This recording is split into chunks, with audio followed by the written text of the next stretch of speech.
Salut les amis, j'espère que vous allez bien, j'espère que vous profitez bien des fêtes de fin d'année. Moi en tout cas ça va et je suis très heureux de vous retrouver pour vous parler du dernier Spider-Man.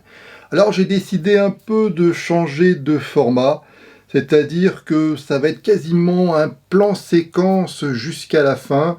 Il va y avoir moins de montage, ça va être un peu moins épileptique, ça va faire un peu comme si j'étais assis avec vous dans un salon, dans un bar, dans un restaurant, et que nous discutions ensemble en direct.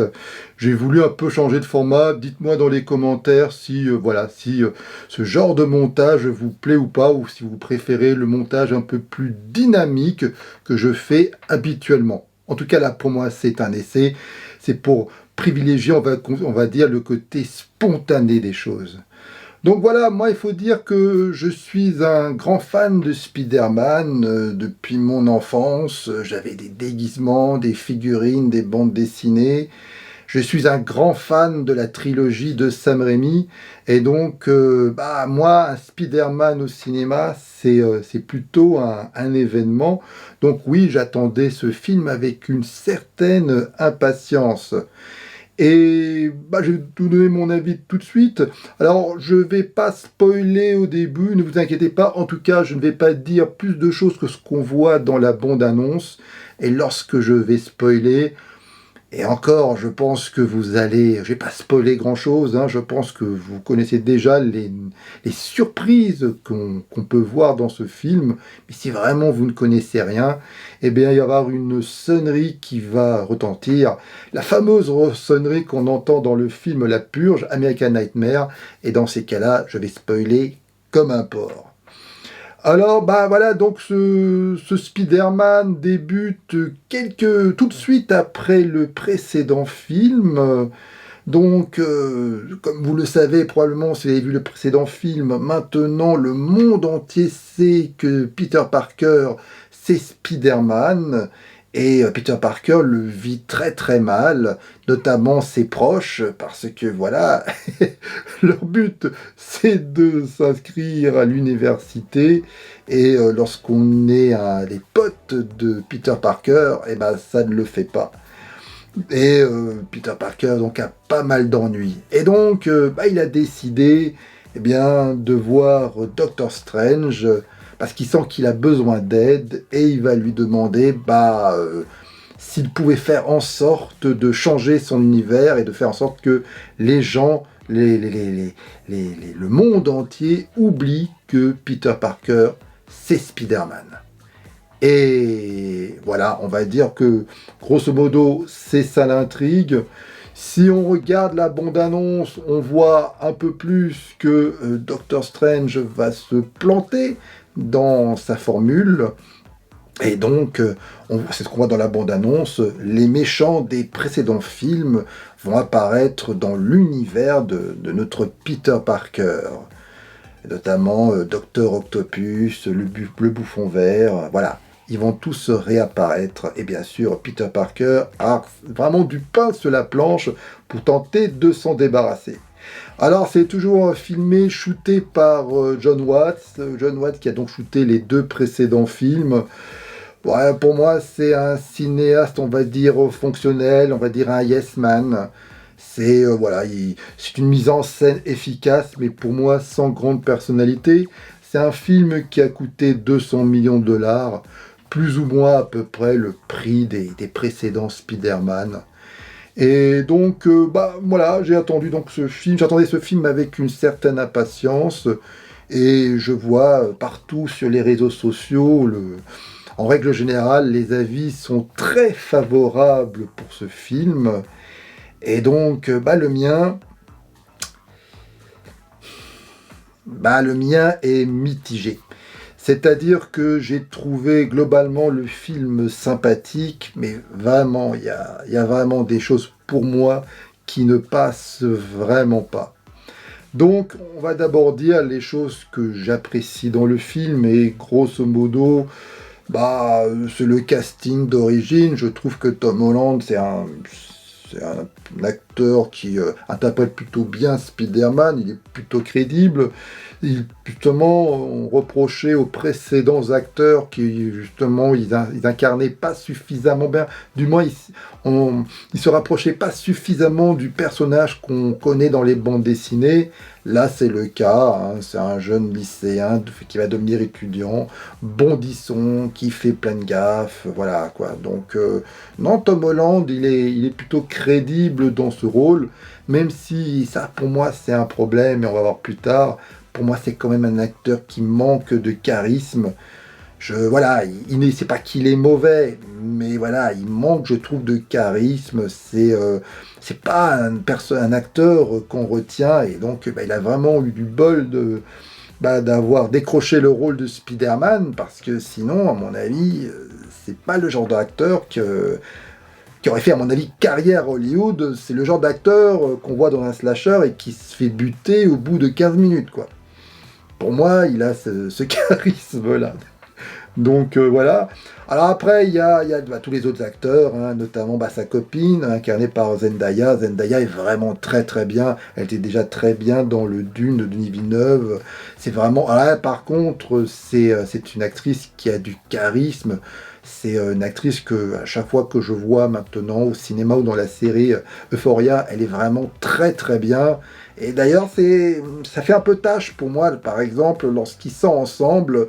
Je trouve que le niveau d'acting, le niveau de jeu est bien plus supérieur avec elle. Pour moi ça crève les yeux, quoi.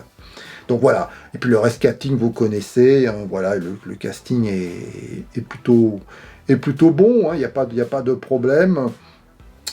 Donc, comme je l'ai dit dans l'histoire, les méchants, et ça c'est la grande surprise, c'est la première surprise du film, qui a été donc, la mèche a été vendue via la bande-annonce, hein, donc je spoil, comme je le dis, je vous dis uniquement ce qu'on voit dans la bande-annonce. Donc on voit les méchants des précédents films, notamment Electro de Amazing Spider-Man 2, et les autres, le bouffon vert incarné par... William Dafoe dans le premier Spider-Man de Sam Raimi, Alfred Molina, bref, j'ai toujours un problème avec les noms, qui incarne donc Dr. Octopus dans le second Spider-Man, qui est pour moi le meilleur Spider-Man de l'histoire du cinéma. Pour moi, c'est un quasi chef-d'œuvre. Donc, on les voit tous, et ça fait plaisir, mais bon sang, enfin...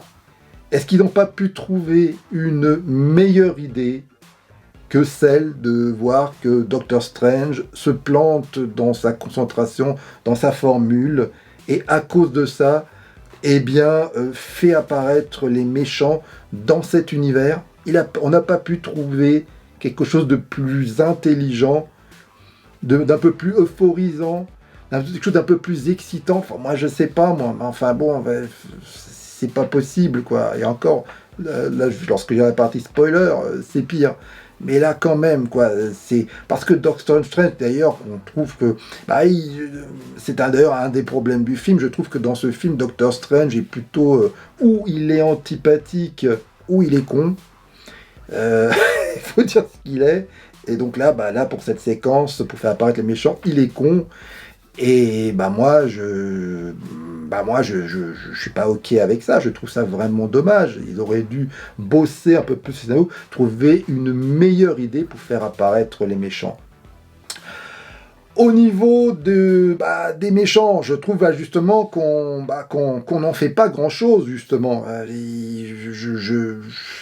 Franchement, voilà quoi. Spider-Man veut essayer donc de les faire évidemment revenir dans leur univers. Il veut essayer de faire en sorte qu'ils soient gentils. Et donc il est en train d'étudier la question, comment faire pour les faire revenir dans l'univers, pour qu'ils soient plus gentils, ainsi de suite. C'est gnangnan, quoi. C'est vraiment pas intéressant. C'est pas intéressant du tout pour moi. Au niveau des scènes d'action avec ces méchants, la meilleure scène d'action, et on le voit dans la bande-annonce, c'est celle du pont avec le docteur Octopus. C'est une scène vraiment spectaculaire, vraiment bien orchestrée, et pour moi, et de loin, c'est la meilleure séquence d'action du film, quoi. parce que les autres, je les ai oubliés, ils sont pas terribles pour moi. Donc voilà, moi je trouve que c'est un peu du gâchis, je trouve qu'on fait pas grand-chose d'intéressant avec ces méchants, et donc déjà, pour moi, c'est déjà ma première déception.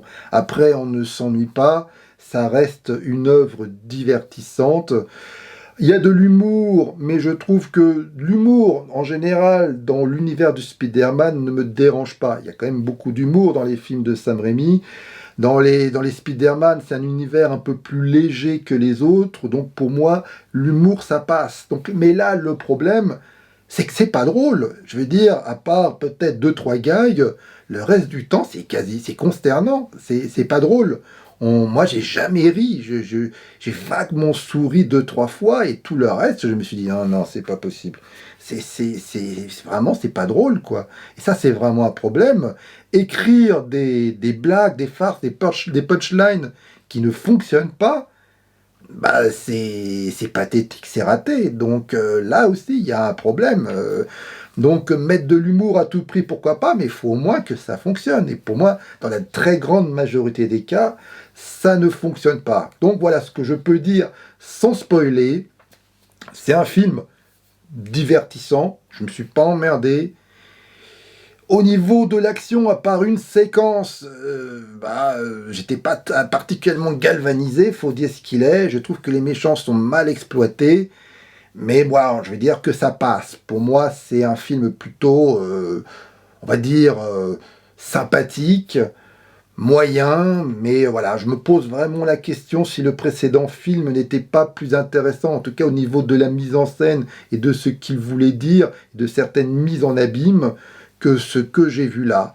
Même si, voilà, voir les méchants sur ce grand écran, les méchants iconiques de la saga, ça fait plaisir, mais il faut aussi, faut aussi bien les exploiter. Pour moi, c'est pas le cas. Donc voilà, c'est un film divertissant, mais sans plus pour moi.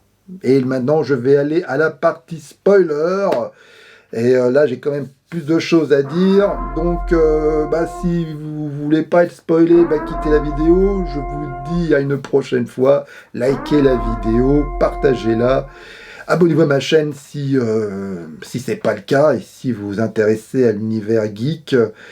Et maintenant, je vais vous dire ce que j'ai vraiment pensé la fameuse surprise qui a été pourtant spoilée depuis des mois. Attention, 1, 2, 3, je spoil. Eh oui, eh oui, eh oui, eh oui.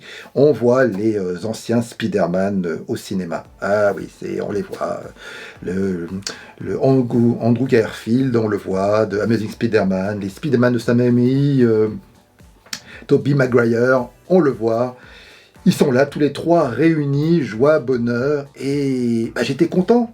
Oui, c'est vrai, j'étais content, car comme je vous l'ai dit, je suis un énorme fan des Spider-Man de Sam Raimi, et pour moi, Tobey Maguire, c'est l'acteur qui incarnait le mieux le personnage, et j'étais très heureux de le revoir. Mais il y a un problème, mais oui, comment ils ont fait réapparaître ces personnages dans cet univers ? Eh bien, parce que un des copains de Peter Parker, a des pouvoirs magiques et en claquant des doigts, plus ou moins, il fait apparaître,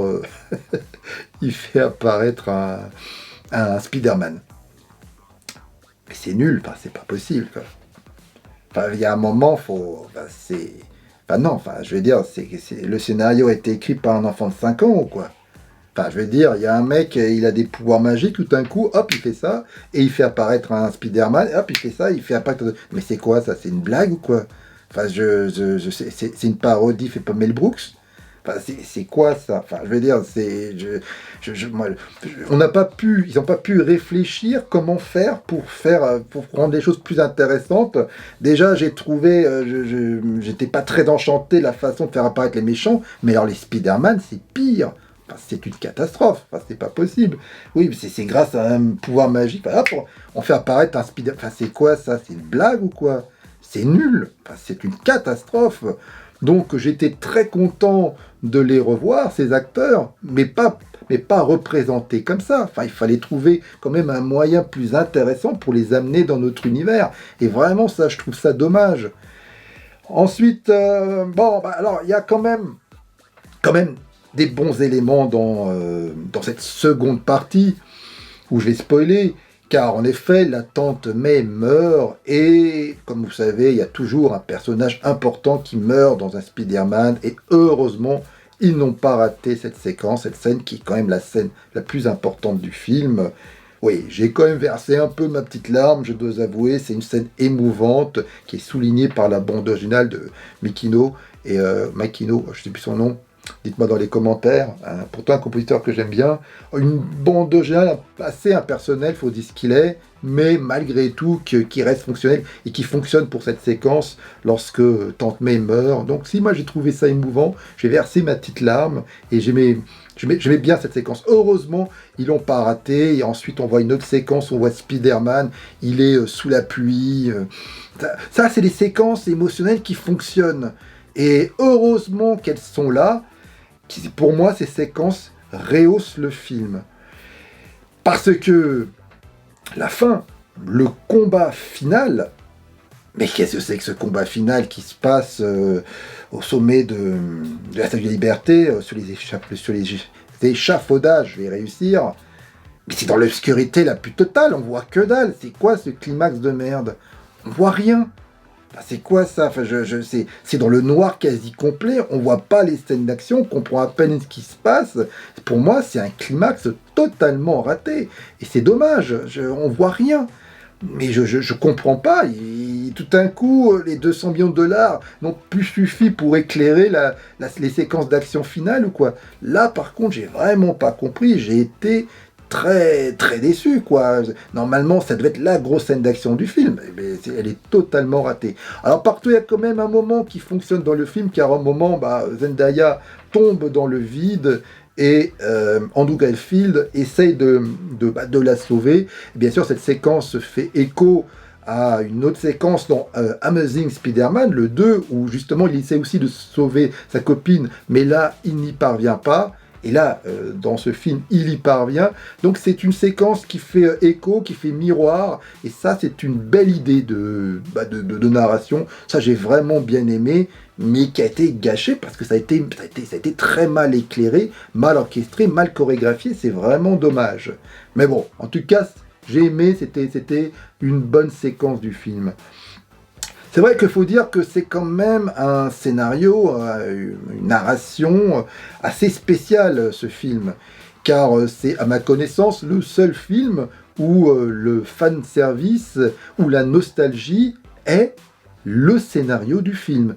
C'est la thématique du film, le fanservice. Et j'ai envie de dire, pourquoi pas, mais j'aurais quand même aimé que ce soit mieux exploité. Pour moi, je sais, vous pouvez m'insulter dans les commentaires, mais j'ai fait une vidéo, je le mets dans la partie descriptif, et ça devrait apparaître là aussi dans le coin, quelque part. J'ai fait une vidéo sur SOS Fantôme, pareil, beaucoup de fanservice, mais je trouve qu'ils ont été bien mieux intégrés dans l'intrigue, et voilà quoi. Donc on a craché sur le côté fanservice du dernier Ghostbuster, et pourtant je l'ai trouvé bien mieux intégré. Et là, là on dit rien. Là, c'est parfait, on applaudit.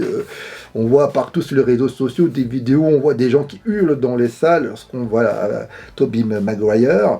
Là, il n'y a pas de problème. Ce fanservice, là, fonctionne. Donc voilà, moi, pourquoi pas, mais j'aurais quand même mieux aimé que ces personnages, le retour des personnages que nous aimons, c'est le retour de ces personnages iconiques soit mieux intégré dans l'intrigue.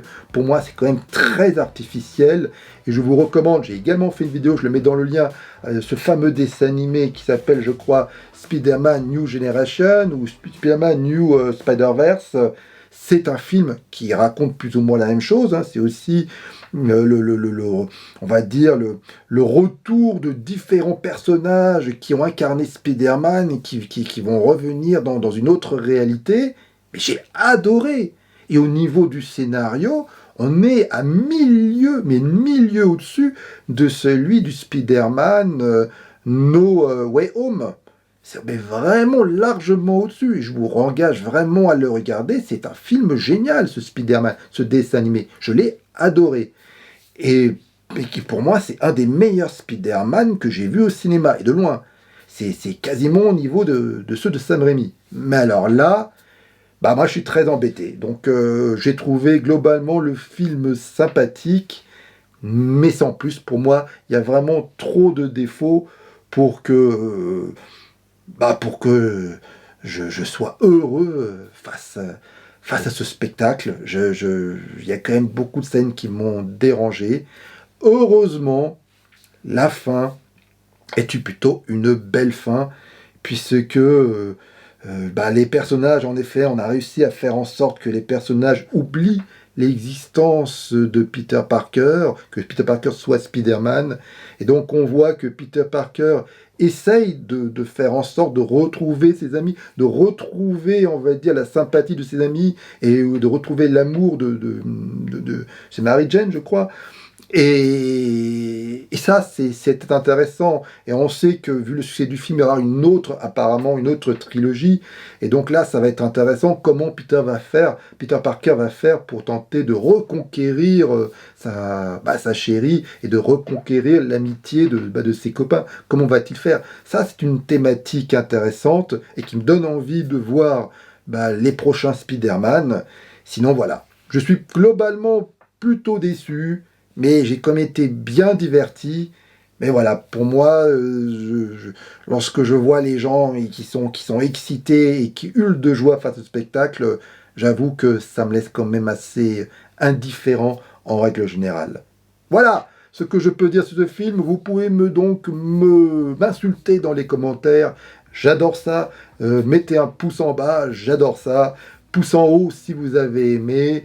Dites-moi dans les commentaires si ce côté justement, on va dire vous et moi, en plan séquence, est-ce que vous l'appréciez ou est-ce que vous préférez lorsqu'il y a du montage, il y a des photos, il y a des trucs qui se baladent, il y a des zooms, des dézooms, ce genre de montage un peu plus dynamique, est-ce que vous préférez ça? Dites-le moi dans les commentaires. En tout cas, ça m'a fait plaisir ce nouveau format et encore une fois, j'espère que vous passez une bonne fête et je vous dis à une prochaine fois. Allez, bye.